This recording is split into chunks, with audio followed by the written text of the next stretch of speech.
In fact, talking about security and agency, it's always a bit of a hot question. Like in your opinion, because there's always this debate. Like an agency built a website for their client, so the client actually owns the website.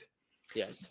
So should the client have, in terms of security and also not just security, management practicality, should the client has full access to the website, or should the agency kind of like retain the control and allow, for example, I don't know, the customer just to update content and stuff? Like what in terms of best practices, because you've been working, as you said, like for years and years with agencies, and as an agency yourself, like what are your recommendations in managing that?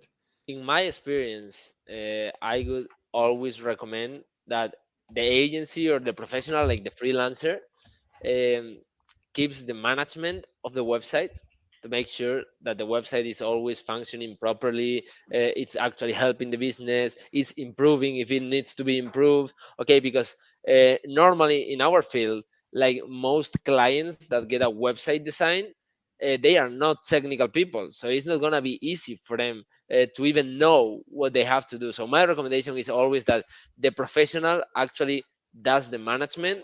And maybe, of course, it's nice if you have a, well, it happens not very often, but for us, when we had a client and they were like, oh, so I actually want to update my website and create like blog posts and maybe like change some images every once in a while. For me, it was like I was super happy. I was like, so this person is actually like valuing their website and they actually want to improve it and do things. So it's perfectly fine in terms of content and things like that if you teach them that they do it, because that's what they should do. But in terms of doing updates, because what happens if something breaks? Are they going to also restore the backup?